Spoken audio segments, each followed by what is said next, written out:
Now, as I said last day, from 13th verse onwards, we have an elaborate description of the characteristics of an ideal yogi, an ideal siddhaprajna, man of steady wisdom, and also a devotee who is the dearest to the Lord. The devotee of the highest type. Now, according to Advaita tradition, Vedantic tradition, as I said last time, at the experience level, the characteristics of the highest devotee and also the highest jnani, man of wisdom, are the same. That's the view of not only the great known Vedantic teachers, but also the great Vedantic teacher of Advaita, that is Shankaracharya. Those who have got the text can refer to the 10th verse of the next chapter, the 13th chapter. I shall read and I shall explain this in English because this is very important. Lord Krishna is giving a list of the attributes and characteristics of an ideal devotee from 13th verse onwards. Advaita sarvabhudana maitra karuna evacha nirmamo nirahangara samadukha sukakshami sadushta sadadam yogi, and so on. A number of attributes of the devotee of the highest type. Now, you'll find, most of you are familiar with this idea, in Swami Vivekananda's works, Swamiji speaks of three levels of spiritual and religious evolution. One is the grossest level, the beginning, the kindergarten of spiritual religious life. Swamiji calls rituals. The second stage Swamiji calls mythology. The third stage he calls philosophy. Now, at the level of rituals, you will find each religious path, or within one religion itself, each denomination or each sectarian practice will be different from the sectarian practice of another sect, another group. At the level of rituals, there will be diversity, plurality and difference. Then at the mythological level, mythology is nothing but an elaboration and sometimes historical justification of rituals. That's what mythology is. Sometimes, very often, it so happens. Now, at the mythological level also, there will be differences between different denominations within one religion, and certainly among the different religious creeds of the world, there will be differences. At the philosophical level, there could be many common factors unifying different religions. The ideal of a monotheistic God, the ideal of devotion, and there will be many common factors, doctrinal similarities between different religious philosophies. But still there will be no complete unity or harmony. In this context, Swamiji doesn't refer to that, but later he says the highest level of religious or spiritual life is experience. And at the experience level, all the great men of experience speak the same, they expound the same idea, but they use different languages. There will be perfect unity and oneness in the content of what the great mystics of experience speak and expound. Though the imageries and language and vocabulary that they may use will be different. And in the Vedantic tradition, in the Upanishadic tradition, the Upanishads assert again and again that the language of the highest experience is silence. In other words, experience cannot be explained, it can only be experienced. There is an ancient Rigveda mantra. In fact, it is much older than the Upanishads. Antaya Bahuvadinam Anantaya Mukam. The meaning is this: the language of Ananta means infinite. The language of the infinite, the language of the transcendental reality is silence, and the language of the finite, the phenomenal, the empirical is verbosity. That is what the verbosity. You can speak a lot about anything other than experience, anything other than in infinite. Anything which is finite can be explained in different terms, in different languages. That's the idea behind. Anything which is infinite, and infinite cannot be anything, it's only one, and it can only be experienced, it cannot be explained. Similarly, at the experience level, at the mystical level, the experience of the highest devotee and the experience of the highest jnani, jnani means man of wisdom, highest Advaita, is the same, and that's what Shankaracharya says. So there's a well-known verse that in the 13th chapter, 10th verse. The verse is this: Maicha ananya yogena bhaktihi avyabhicharini vivikta desha sevitum arati jana samsati. This is the verse. The translation is unwavering, focused, concentrated devotion to me. Me here means God Himself. Means concentrated, unwavering, unswerving devotion to God by yoga. The yoga here means by single-hearted devotion, pure devotion, devotion which doesn't change, devotion which doesn't deviate from its true nature. This is essential for an ideal devotee. And then Vivikta Desha Sevita means he should occasionally go to lonely places where he is alone. That's why prayer and meditation and doing japa, taking holy name, are more effective when done in solitude than in congregation. In Vedantic tradition, congregational prayer has got only secondary importance.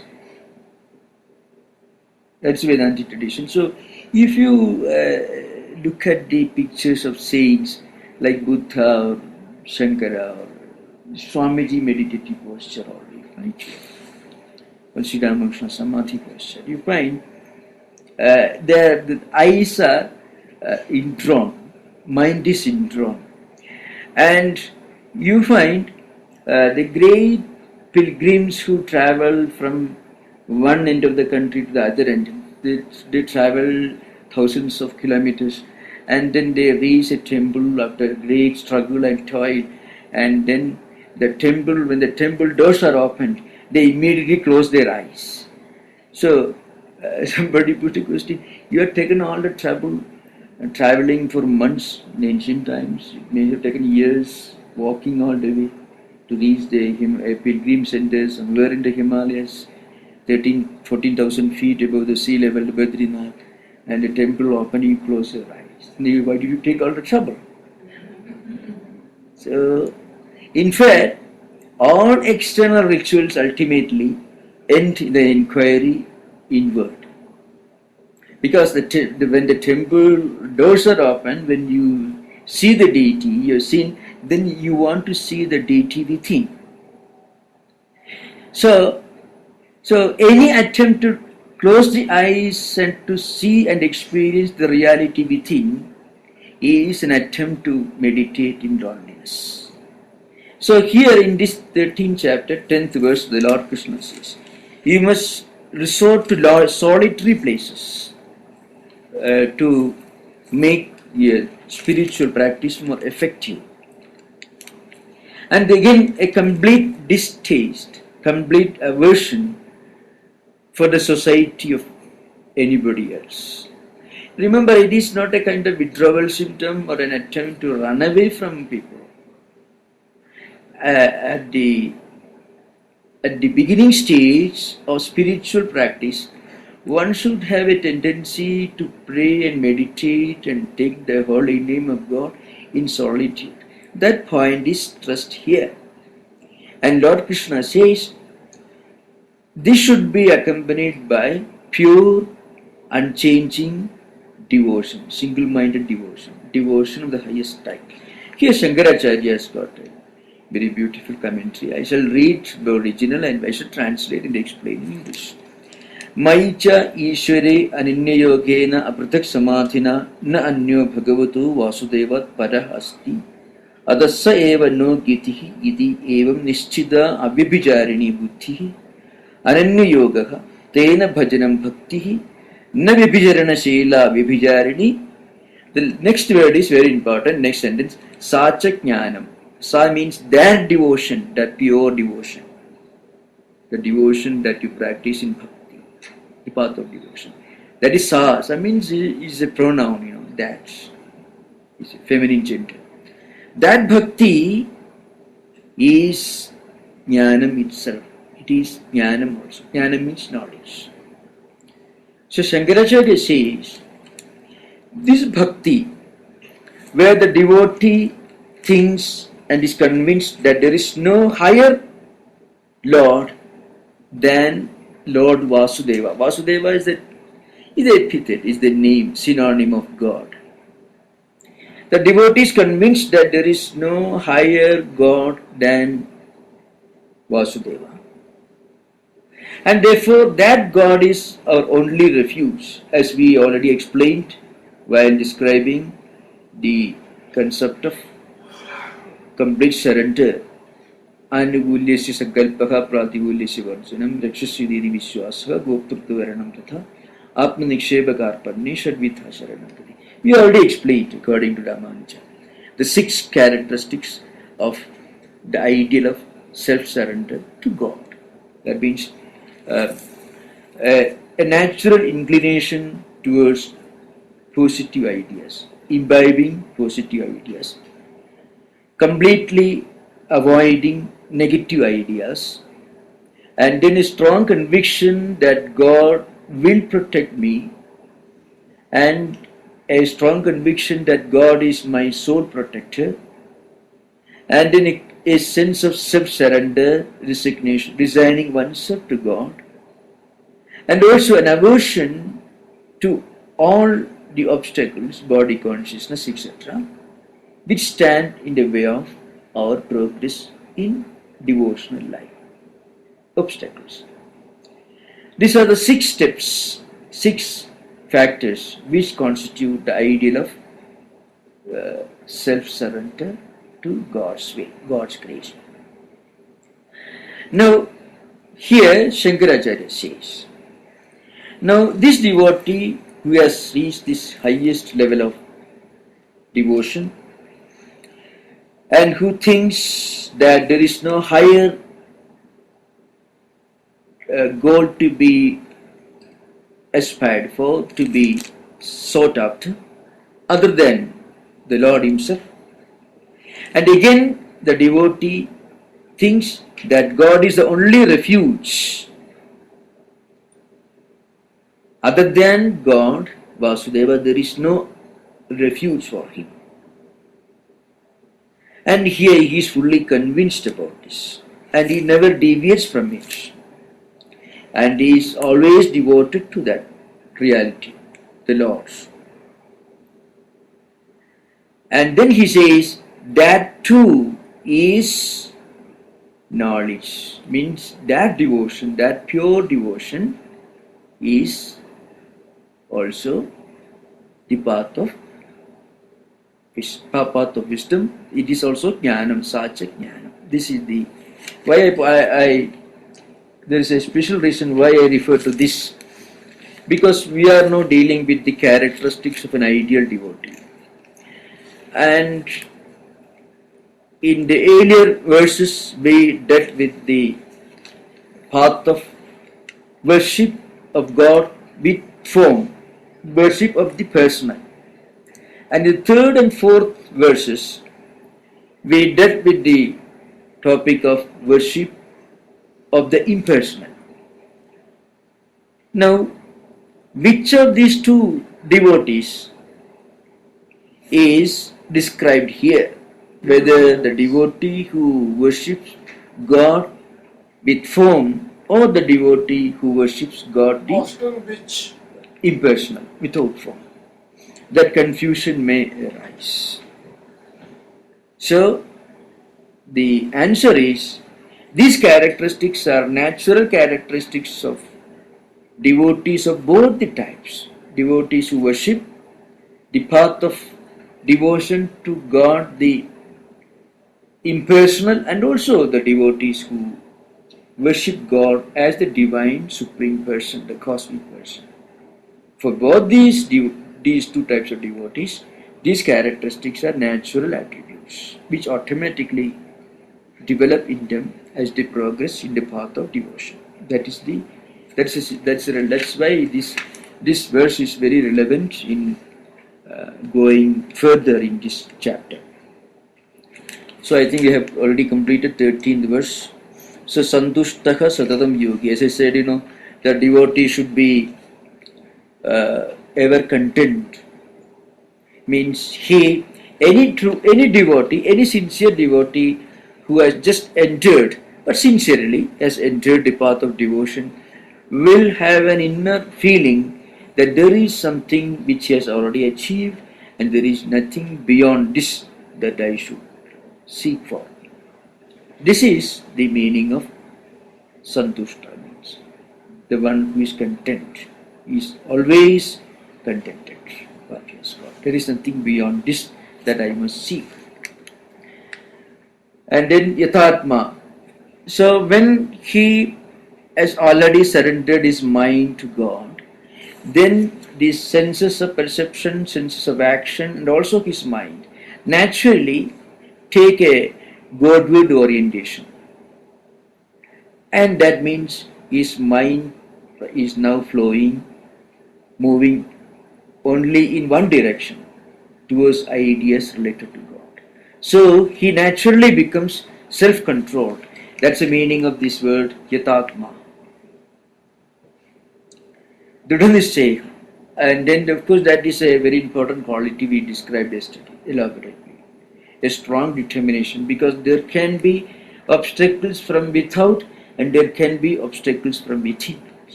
Mind also plays tricks. And also there will be temptations and problems coming from the external world also. Circumstances may create problems. And associations also may create problems. In fact, there is one verse in the devotional literature, not in the Bhagavad Purana, but that is very important. That verse says, whenever God wants to bless you,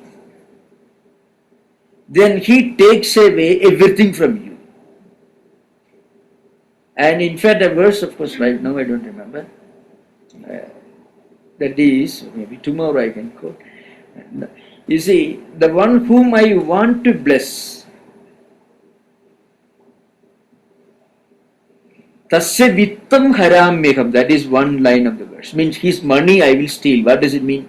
I will turn him into a pauper. If a devotee, he is sincere, but is also attached to money and wealth and secular comforts. So in his case, attachment to wealth and material prosperity stands as a great obstacle. So if God wants to bless you, then He will turn you to pauper, so that you will completely be devoted to Him. But if God doesn't want to bless you, then He may give more money. Let this fellow enjoy a little more.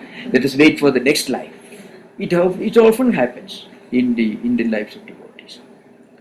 And not only that, He will take away all your friends from you. The verse continues. He will take away all your friends, all those whom you are attached to, because your devotion is now distracted by your attachment, by your association with so many other persons, and it is not single-minded devotion to God. So what happens? He takes away all your friends, and He takes away everything that you have got, because He is sure that these are only obstacles for you. If these obstacles are removed, your devotion will become more pure. Because any kind of attachment can be a strong obstacle in spiritual life, and it can even prolong our liberation or spiritual growth. This is a famous story. It comes in the Bhagavad Gita. It comes the story of Jadabharata. There was a big, mighty emperor. He was a great devotee also. So, in ancient Vedic tradition, there is a, man's life is divided into 4 stages: Brahmacharya, Garhastya, Vanaprastha, Sannyasa. So, you have to study from your 6th year up to 16th year. You have to study Vedas, scriptures under a teacher, and after that, you should take to householder's life. So, there is a convocation address in the Taittiriya Upanishad, where the teacher instructs the disciple who has completed this Vedic education, the hermitage, who is about to depart, returning home, ready to start the life of a normal citizen. And then he gives many instructions: Madhur Devo Bhava, Pitur Devo Bhava, Acharya Devo Bhava, Aditi Devo Bhava, and so on. You should respect your parents, your guests, and your teacher as much as you honor God, and so on. And you should be a proper householder. And then, when an householder gets old, he should retire to a solitary place. So it is called Vanaprasthasana, means solitary, 3rd stage in the evolution of any normal citizen. Well, solitary, normally in the traditional books it is stated you should go to forest. But the idea is, Vijana means forest, means actually it means solitary place. It could be in your room where you can sit quiet and read sacred books or meditate. Or it could be a lonely place, or it could be an ashrama, or a place where you worship, all these. So any kind of solitary place where one can be alone with God. This is the 3rd stage. And the 4th stage is he should take to the life of renunciation. But this was compulsory for all.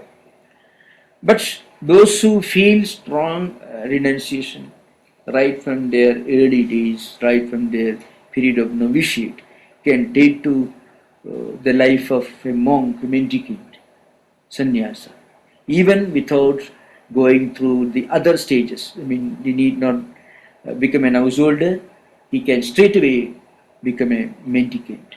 So this is the stated here. Now, the idea is this: every householder should leave his home when he sees his hair getting grey, or when he finds that his face becomes wrinkled.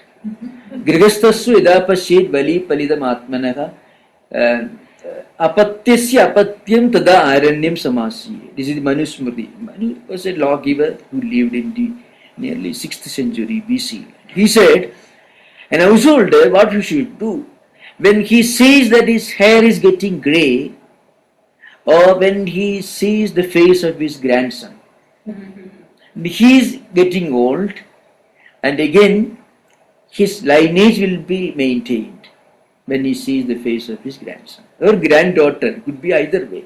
In ancient times, at least for metrical purpose, they used it this way. Apatyasya apatyam tada aranyam samasi. Now this ancient emperor in India, Bharata, he was a learned man, wise man. So when he became old, he took to the life of a mendicant. He went to a forest and he set up a small hermitage and stayed there. And always immersed in contemplation, meditation, and God. He had completely withdrawn his mind from his palace, kingdom, from his children, everything. But then one day it so happened that a female deer was being chased by a lion, and as the deer tried to jump across a small stream, he gave birth to a tiny deer, and it was floating. The baby was floating in the river. The mighty emperor, out of his compassion, saved the life of this deer, and the deer grew up in his hermitage, and it became and slowly, it became a big deer. But what happened was, the king who had withdrawn his affections from his own children, leaving the palace behind, became more attached to this deer. So as he was breathing his last, instead of taking the name of God, he was wondering what will happen to these poor deer. His compassion was good, but it became kind of an obstruction. But he was a great man and a great devotee, so he won't be lost. This is not the end of the journey. Only he needs little more training. So when he died with the thought of the deer in his mind. So he was so much attached. And then what happened? Next life, he was born as a deer. And the deer grew up in a hermitage. But it won't speak. It won't move here and there. And it died. The deer was an animal, mind you. But it died with holy thoughts in his mind. Earlier, the emperor was a great man of wisdom and scholarship. Though he had not reached the spiritual goal, he was certainly a great devotee. But he died with thought of deer in his heart. He was born as a deer. The deer died with thought of God in his mind. So he was born as a great devotee. But that devotee didn't forget his past, what happened to him in the previous life. Because of his great spiritual qualities and his devotion, he could remember his past. So he became Jada Bharada. Jada means numb, won't speak to anyone. Bharada is the name. So he became a great man of wisdom, a Paramahamsa. And he led a spiritual life. He realized this, and he was liberated from the cycle of life and death. So what really happens is, in spiritual life, sometimes there can be unexpected obstacles and distractions. That's why the Lord says, you cannot physically keep yourself away from things. Even if you physically keep yourself away from things, mentally you will be contemplating and you will be living in the company of material objects. So you will be as attached as if you are living close to those objects physically. So what is required is mental detachment. And this detachment alone can keep you devoted to God. It alone can enable you to surrender your mind and intellect to God. That's why Yatatma is stated. Yatatma. You should be completely controlled, self-controlled, completely detached. Then what happens? Mayarpita manobuddhi. Then the devotee naturally surrenders, resigns his mind and also intellect to God. Such a devotee is dear to me. He is my ideal devotee. That is the essence of the 14th mantra. Now, how such a devotee looks upon the world and how the world looks upon him, that point is being described in this 15th verse. Yasmanno uddijate loko, lokanna uddijate chayaha, harsamasya bhayodvekaihi, muktoya sachame priya. The idea is here. The devotee is one by whom the world or anybody in the world never gets agitated. Nobody becomes agitated by him. Nobody fears him. No, you have to remember one thing. Without understanding him, people may have many fears and suspicions about him. But once people understand him, then nobody will be agitated by him or in his presence. That's why in the presence of spiritual persons we naturally become calm and quiet, because the presence, the atmosphere itself is contagious. It affects our own mindsets. And again I am still loka na uddijate chayaha. And again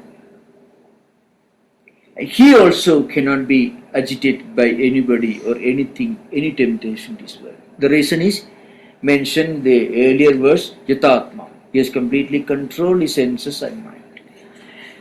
Control means his senses and mind are completely channelized towards a higher ideal. So they naturally cannot be tempted by external circumstances. That's why he remains free from agitation by anything in this world. Nothing in this world can agitate him, agitate his mind. So he doesn't agitate because he feels complete unity with the entire creation. He feels oneness with the whole world. So naturally he won't agitate anyone. He won't frighten anyone. Nobody need to be afraid of him. And also he is not agitated by anything in this world, and he is also not frightened by anything in this world. Now such a devotee, what happens is, then he says harsamasabhayo dvegi mukta. Now he is completely free from, harsa means extreme joy, extreme jubilation. I already mentioned the last one, santushta satatam, means that devotee, the ideal devotee, is always contented, in a sense of inner contentment. He is living in a atmosphere of inner contentment. But that contentment is different from hilarity or jubilation, because hilarity or jubilation is our response to certain fleeting objects of joy, and that is invariably followed by its opposite, because anything which is a fleeting object will be lost. It can be acquired today, it will be lost tomorrow. So if its gain makes us hilarious, extremely joyful, then its loss can make us extremely grief-stricken. So hilarity or external joy is not complete in itself. Its other part is grief. So such a devotee, he is completely free from this excessive joy, external joy. And again amasha means intolerance. In fact, Freedom from intolerance is one sign of any spiritual person. Freedom from intolerance. Because he feels oneness with the whole world. So why should he be intolerant towards anything or anybody? And again, he is free from fear. Fear is always caused by the feeling that I am different from others, or others are different from me. In fact, this is this duality is the cause of fear. Dvaida hi bhayam bhavati. See, in the Upanishads, all fear, all anxiety, all mental problems are, from a metaphysical point of view, rooted in the idea that I am different from others, the others are different from me. So this is the fear. So that devotee will be completely free from any kind of fear. He is dear to me. He is an ideal devotee. If you read these characteristics, and if you also read the characteristics mentioned in the second chapter, the characteristics of a man of steady wisdom, sthita prajna lakshana, characteristics or attributes of a man of steady wisdom, that you find in the second chapter. Sometimes, if we don't really understand the meaning, we may think that this devotee is a dumb, inactive, a dull.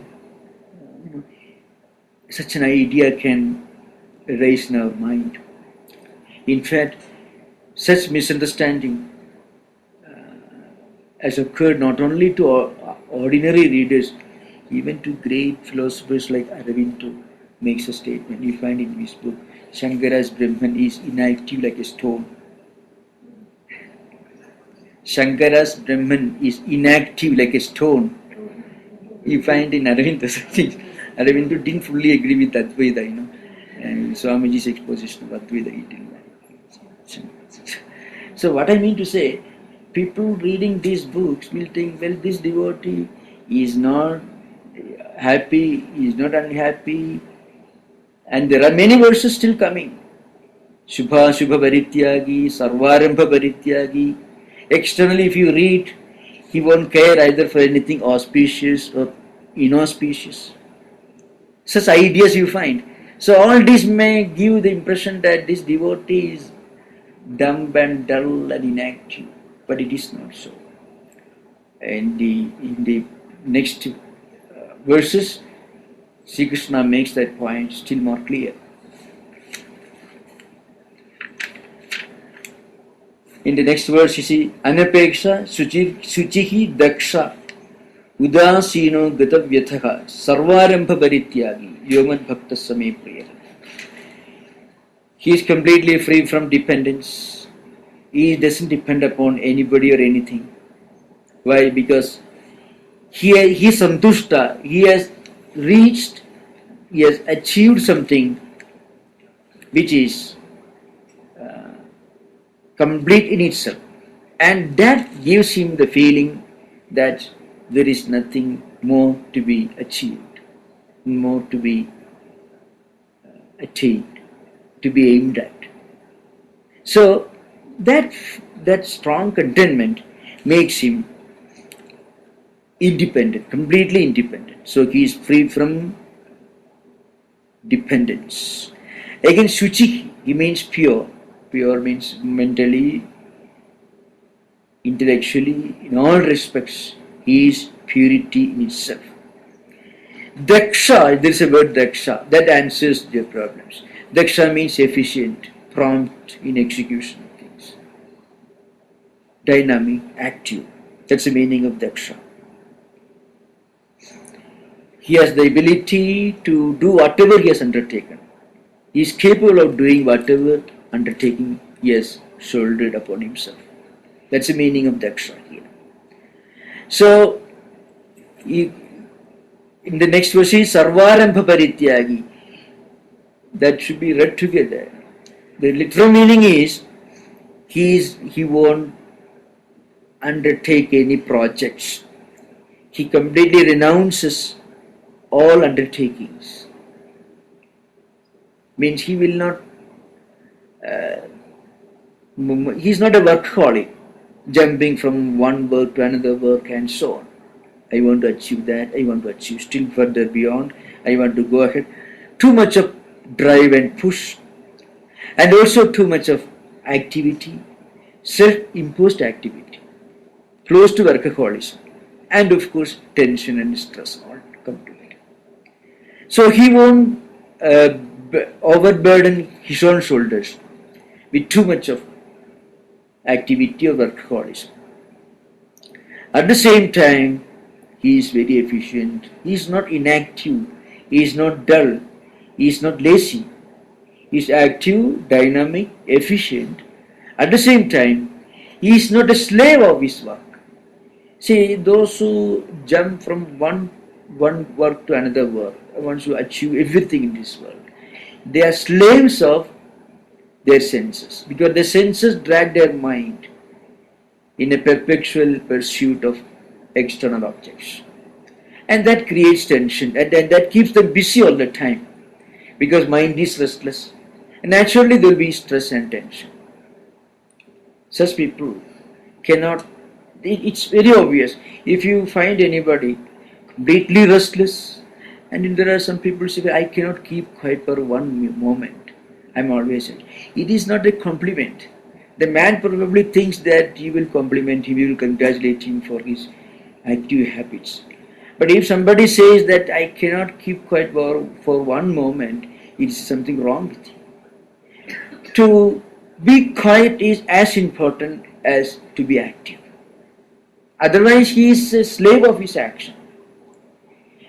And very often, it is the inner conflicts, it's the inner tension, lack of mental peace, it is the inner agitation that drive him towards different actions. That's why in certain psychiatric problems, they keep the patients active, because that will help the patient to reduce tension. Physically, the patient will be kept active. So that reduces tension, anxiety. In certain cases of anxiety, neurosis, and schizophrenia. If they keep quiet, they may, sometimes depression will come, manic depressive psychosis, the older term, MDP. Otherwise, this anxiety may even drive them to suicidal symptoms. So such patients will be kept perpetually active. Some knitting or some drawing or painting or any kind of work in the bar, they'll be kept active. It's a kind of therapy. So why? Because there is an inner problem with him. So if you find anybody jumping from one work to another work without being able to keep quiet for 1 minute, that man, there is something wrong with him. That's why it is stated. To be quiet is as important, to keep quiet, free from action, is as important as to be active. Because a man who cannot keep quiet for one moment is a slave of his senses. If he is a slave of his active habits, it means he is a slave of his senses of action. A devotee, an ideal devotee, who has given his mind and life to God, won't be a slave of his senses. Gatavyatha means he is completely free from all types of problems, grief. Of course, before that there is another word, udasina. Udasina means he is unattached. The literal meaning may be taken as indifferent. Indifferent means it is not that he is indifferent to his duty or indifferent to what is going on around him. He is not mentally dragged into it. He is not attached to it. He is not a slave of his circumstances. So that's the idea, udasina, gatavyatha. And naturally, he is completely free from all pain, suffering, grief, worries, and so on. A devotee can never worry, because if he feels that he is a devotee of God, that should give him a sense of joy. That should give him a sense of contentment. So that's why Sri Ramakrishna didn't like the idea of sin. See, you are a devotee of God. Why do you call yourself a sinner? If a devotee of God, I given my mind to God and still I am a sinner, there is a dichotomy. God is the embodiment of our bliss, compassion, everything. And if you are devoted to God, why should you consider yourself to be miserable, sinner? Why should you suffer misery?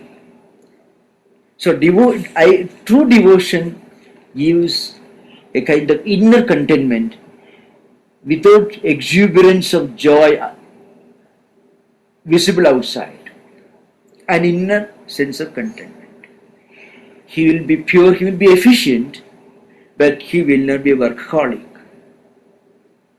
He will be active, but he can act, he can work as a master of his senses and not as a slave of his senses. When the Gita says that is sarvarambha parityagi, the one who renounces all undertakings, the idea is this: he doesn't one after one work done after another. He is not a workaholic. This is the idea behind.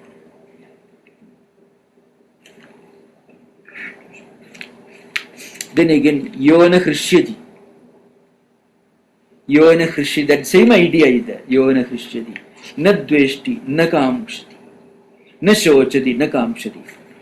Shubha ashubha parityagi bhaktiman yes same prena. So, yona hrishyati, he never rejoices.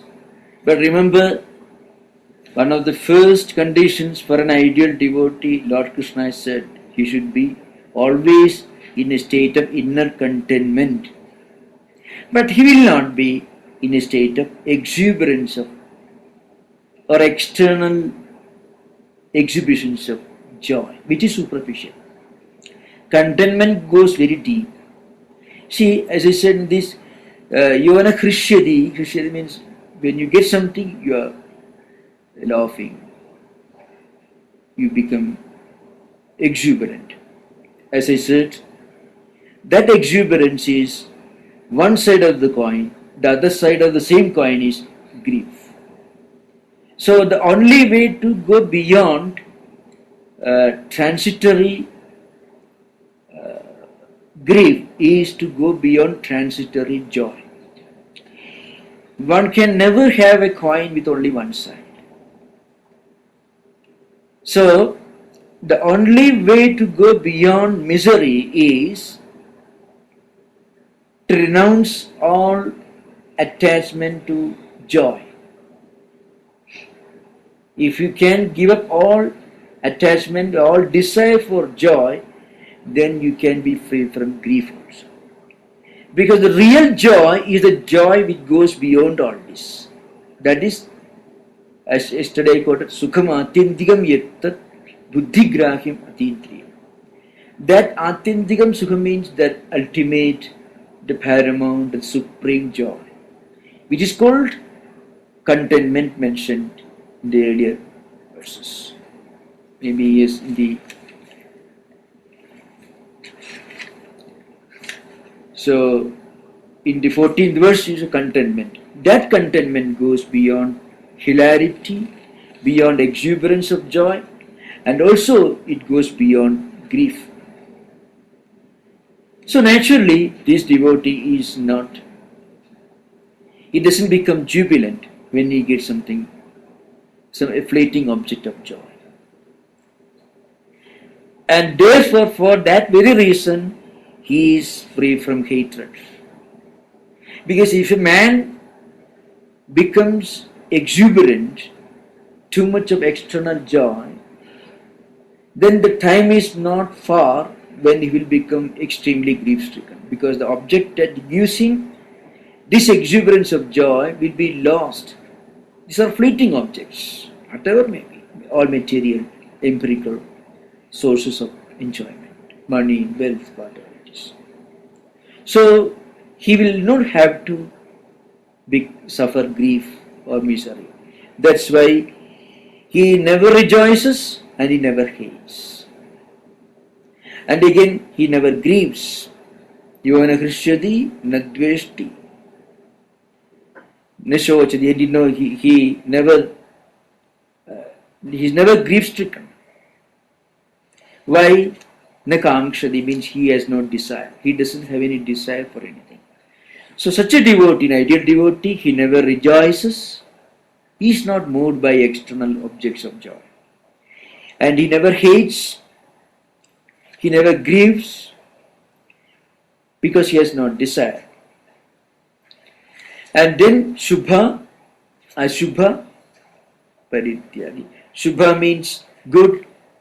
Ashubha is opposite, bad.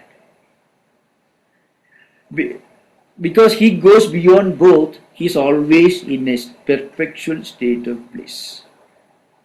He gives up both. It may come to him, but he is not moved by these things. He is not agitated by these things. He is not. He doesn't become hilarious when he gets something pleasant, and he doesn't become grief-stricken when he loses that object. So he is free from both. He gives up both. The reason is his mind and intellect are surrendered to God. Because all these feelings, all these emotions, whether exuberance of joy, grief, misery, or the sense of loss of something that we have gained, which gave us pleasure, all these take place at the intellectual or emotional level. And the two instruments which are operating at the intellectual and emotional level are intellect and mind. Both are given to God. So those instruments, mind and intellect, are sublimated. They are given a Godward spiritual orientation. So naturally he is free from misery, exuberance of joy, from grief, from the pleasant and also from the unpleasant. All these do not touch him. These external things may happen to him, but he is not affected by that. That is the real meaning to be understood. Sometimes this idea may not be taken seriously, but it should be taken seriously. A devotee may also have to undergo the problems which an ordinary man who is not a devotee has to undergo. A devotee also may have physical problems, problems from external and also internal world, natural. The difference is the devotee is not affected by that. If people don't have devotion, they are affected by that. That's the only thing. Because he becomes affected by external or internal problems. He loses his balance. And again, na kankshati. He doesn't have any desire. It is the desire which actually the root of all attachment. In the second chapter, there are two verses. Dhyayato vishayan pumsaha sangasteshu vajayade sangar sanjayate kamaha kama krodho vijayade krodhat bhavati sammoha sammoha smriti vibhramaha smriti vibhramsha buddhinashu buddhinasar pranasyati. In two verses, the gradual degradation of human mind. There is a graphic description given here. So first is a man, he goes on thinking over external things. And this deep contemplation on external things creates a desire in his mind to have them. You know, I discussed this matter with some psychologists. See, psychology argue from a different angle. They say it is because of desire that we are contemplating on things. It is not that what we contemplate on creates desire in my mind, in your mind to have them. That the desire makes you contemplate on things. But through the discussion, we come to the conclusion it is the other way around. See, we develop a desire for things that we see around us.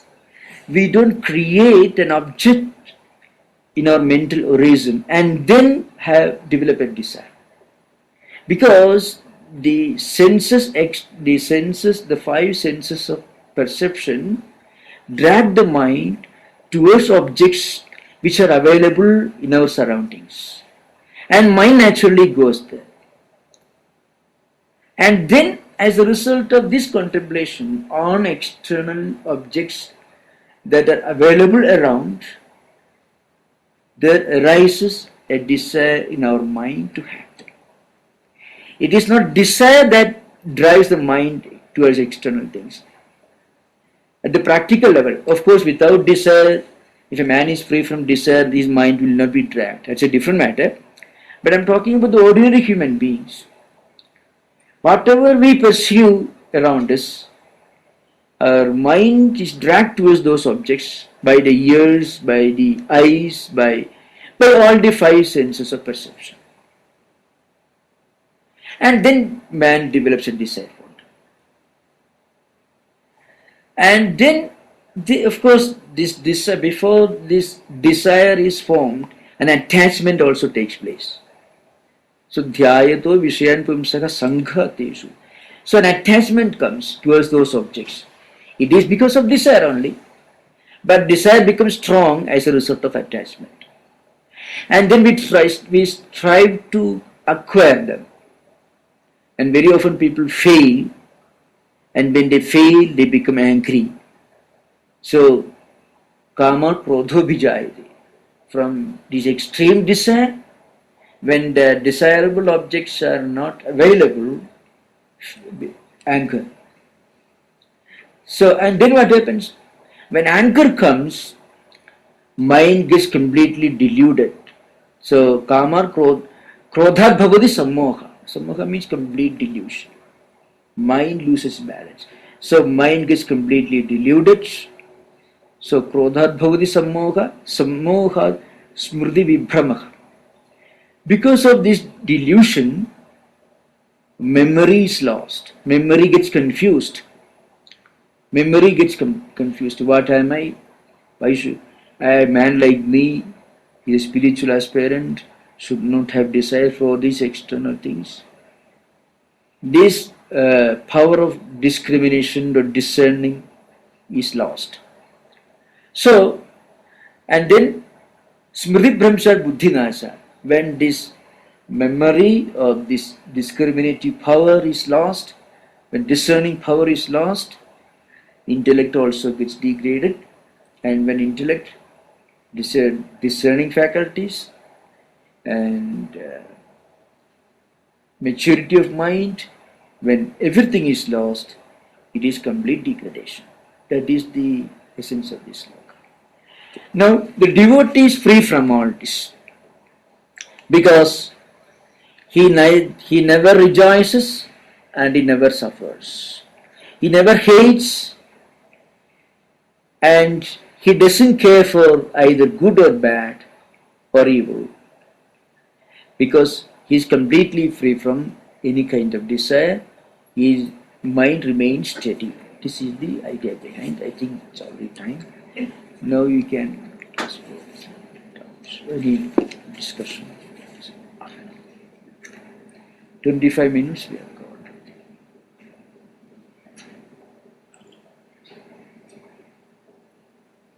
As a jnani and a bhakti progress, their devotion looks the same. As a jnani and a bhakti both progress towards extreme devotion, Yeah. the characteristics of the two really become less differentiated as they get more towards God. Yes.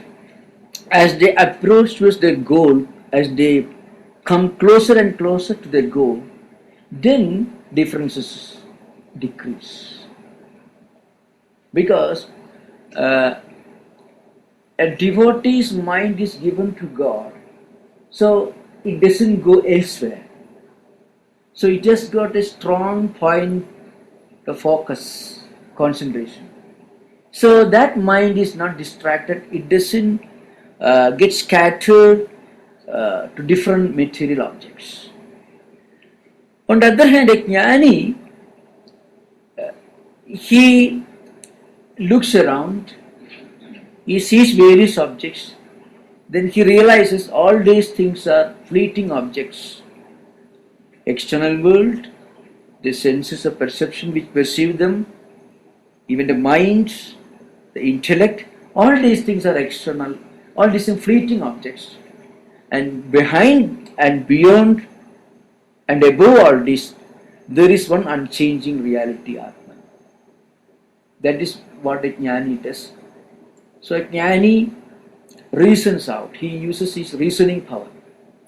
But a jnani will succeed only if his mind is very pure, free from any desire for any external objects.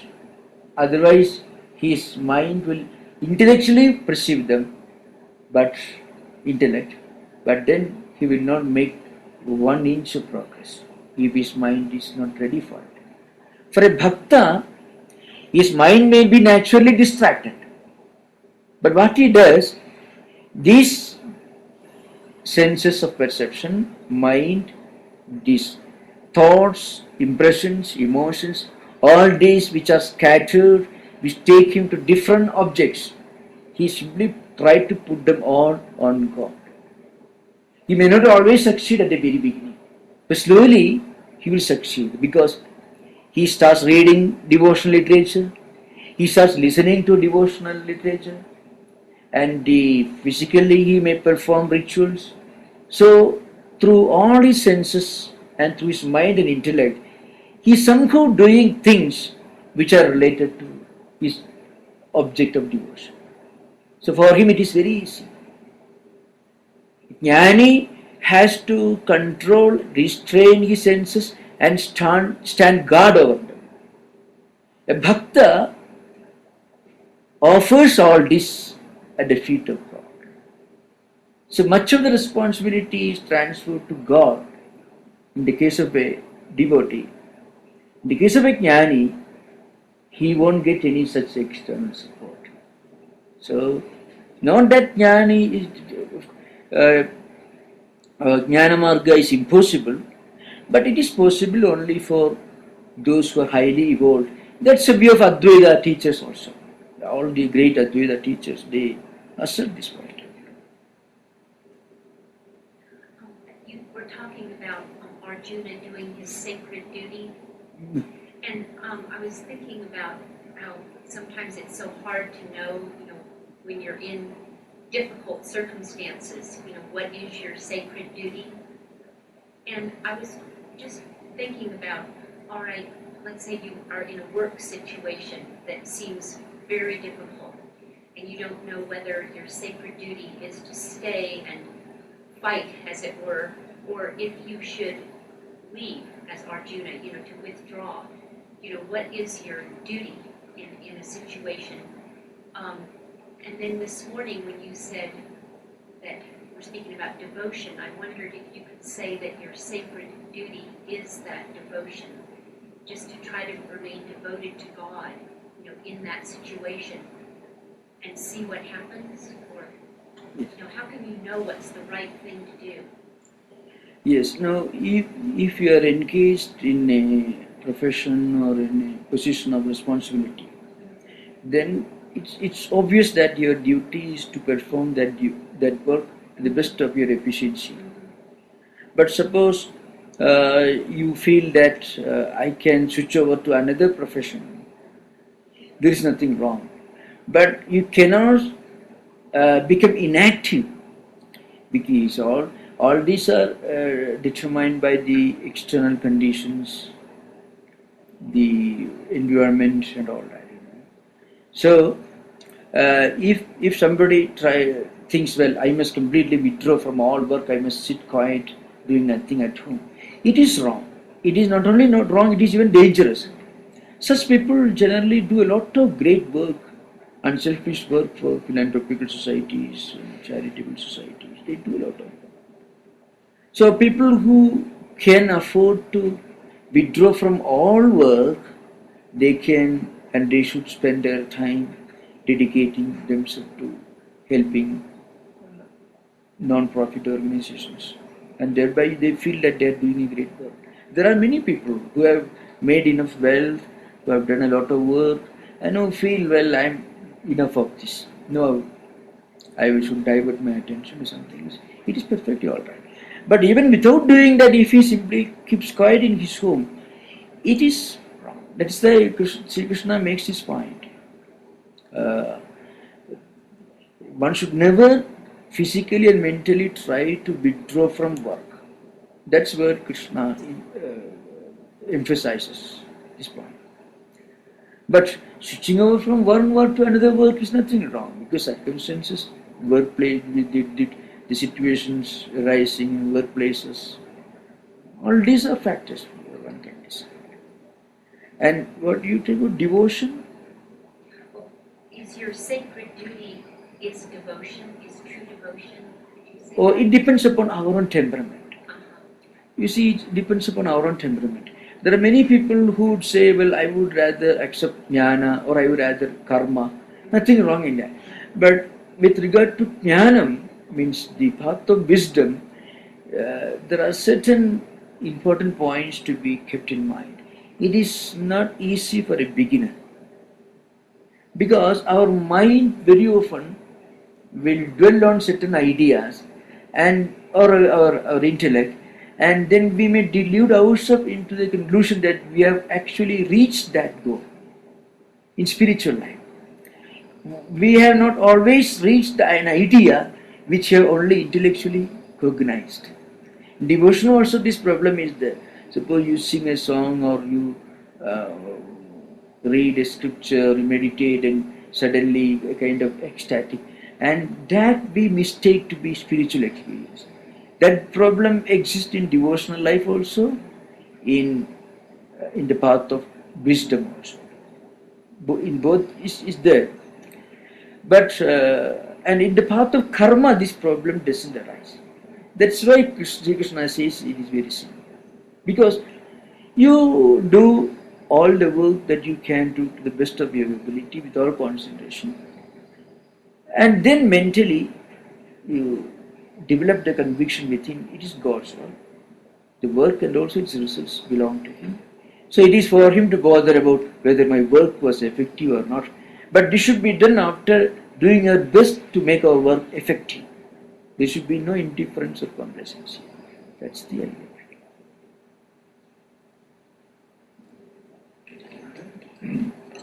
The Chaturasram system, talking about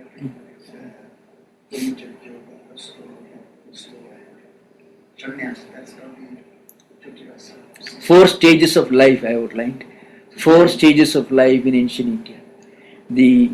The stage of novitiate, one learns the Vedas and all that. And then after education he marries and becomes an householder. Second, third stage, when he gets old, he goes to a lonely place and spends the rest of his lifetime along with his wife, but not with children. Rest of the time he spends in contemplation. And fourth one, he becomes a mendicant. These are the 4. Then, So that thing, that system, I believe, was prevalent or in use only for a very short time. Because by the time the epic age came, by the time the Mahabharata, Ramayana came, even Puranas, you don't see mention of that thing by being done by any person. Not Sri Ramachandra, not Pandavas, yes.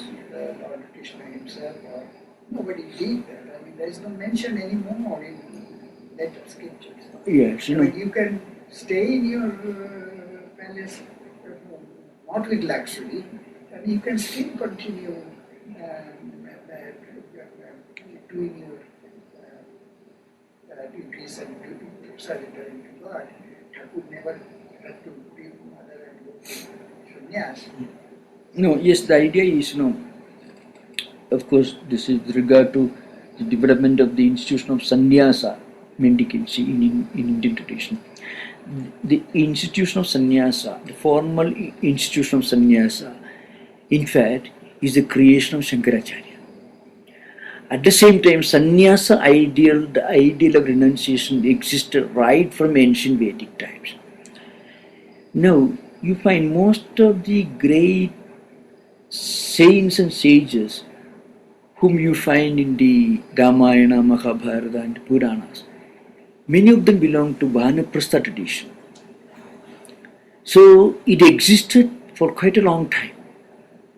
Because see, Vasishtha and Vishwamitra again graduation into mendicancy, Sandipani, Bharadwaja, many of the great sages and saints whom you meet in the Puranic literature and even in the classical literature, Mahabharata and Ramayana, they had not been sannyasis. They were all either avadhutas or they were vanaprasthins or those who had taken sannyasa as part of their gradual evolution from novitiate, from householdership, and then from mendicancy, and then the life of complete renunciation, sannyasa.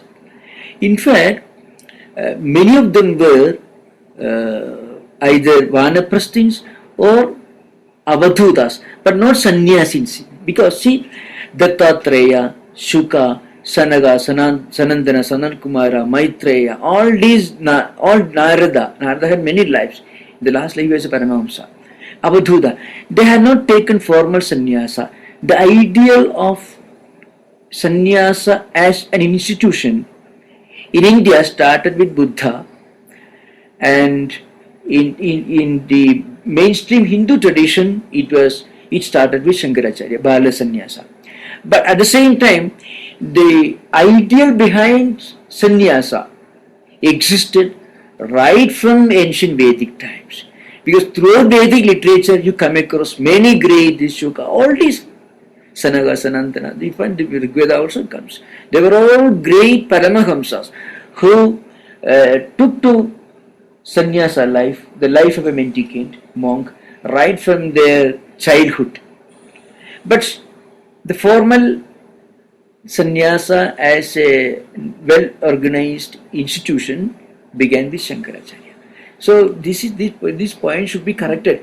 Sannyasa ideal existed, Krama Sannyasa ideal existed even during Shankaracharya's time. He gave some new rules for that, Krama Sannyasa. It is called Krama Sannyasa. Krama Sannyasa means from Brahmacharya, Garhastya, Vanaprastha, the Krama Sannyasa ideal.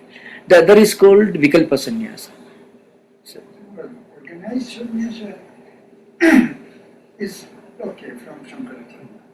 But what I thought always before that, Buddha's created bhikkhus, which was organized sannyasa. But even before that, all disconnected from any organization, there were sannyasis, right, who had no home. yeah. Organized sannyasi means they have a home, whether they sannha or they asana, but that they didn't have any home. They would just be roaming around. So that's what I think the original idea of sannyasa. That was the original sannyasa ideal. That is the original sannyasa ideal. But then that was prevalent even till about 17th, till the organization of sannyasis into 10 orders by Shankaracharya. It continued right up to 8th century. I have seen Even now you find. sannyasis who really don't have home. Even now you They find. belong to an organization. Even now. They just Even now, see Ramana Maharshi. Ramana Maharshi was a typical example. Ramana Maharshi lived in 20th century. He was practically was a sannyasi, but then he had not taken sannyasa from as a part of the sannyasa institution. That's why even Shankaracharya says sannyasa is interpreted in two different ways. One is Vividesha sannyasa and Vidur sannyasa. These are topics which are not related here. Vividesha means the institutional, Vidur sannyasa means is related to the evolution, the sannyasa idea, which may not be, we will discuss the subject. Sannyasa is a very interesting subject. It's called Vividesha and Vidur sannyasa. Vidur sannyasa is the sannyasa that you become a mendicant when you realize the supreme truth. Yajnavalkya gives that in Maitreyi, in the Brihadaranyaka Upanishad. That is possible at any stage, from even a child or a householder or a vanaprastha. Anyone can, any moment, if he realizes the supreme truth, he can become sannyasi. And he will be sannyasi even if he formally doesn't get ordained. No. Even if he doesn't undergo the process of ordination, then also he will become a monk. This is called Vidya Sannyasa. The other is Vividisha Sannyasa, means the ideal of ordination was there. It's ideal. And when the ideal of ordination got institutionalized, the 10 orders came into existence, of which Ramakrishna Math belongs to the Puri ordination. So, any other doubt? Otherwise, Swami, could you speak about what you mean as avadhuta? oh, Avadhuta. Avadhuta is one, literally it means the one who embraces the entire creation or the whole world as his home. He is free from do's and don'ts. He is free from rules and regulations. He is living, is completely established in the realization that God or Brahman is only reality, everything else is mithya or unreal. He is in perpetual communion with this idea. So he may not live anywhere for more than 3 days. That is the idea. He may not live anywhere for more than 3 days. And he is not bound by any rules or regulations. That is Avadhuta Vritti. He may get this realization through his own effort, or he may be born jnani. He may not even require a guru. For all others, you have to study Shastras, Vedas, you need instruction and all that. For Avadhuta, you don't require. He is beyond all rules and regulations. So it is generally stated an Avadhuta should not stay anywhere for more than the time required for milking a cow. Godohana matram. That's it. In the Shankara's commentary, there is some discussion on this subject. It may if he should not stay anywhere for more than the time required for milking a cow. And he is not bound by any formal vows, costumes, robes, clothes, or do's and don'ts and all. He is beyond everything. So he is always staying in a state of perpetual communion with that supreme reality. He doesn't belong to either Saguna or Nirguna, but he stays in a state of communion with Brahman. So he said, please, Paramahamsa, Nirguna Brahman. In the Gospel, you find an Avadhuta. 2 classic examples you find. One is very graphic. An Avadhuta came and he took a plunge in the Ganga. Maybe he didn't remove water and came straight to the temple. And there, facing the deity, he chanted the mantra, and the whole temple shook. And after some time, there is a place where wandering mendicants, monks could sit and have their food. But he didn't sit there. He moved about, maybe he was trying to eat things from the leftover of the dogs. And the dogs also didn't bother. Because they also felt at home in his company, which means that man was always living in a state of complete unity with the entire creation. And then he moved away. And Sri Ramakrishna was a bit frightened whether this is going to be my condition.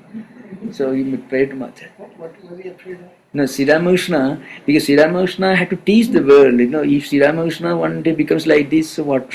So he was, you remember this? And then he asked Hriday to go after him. After this, That is why, for that he exclaimed to Hriday, this is going to happen to me. And then Hriday went after him, and this man, he tried to dissuade him by throwing stones from a distance.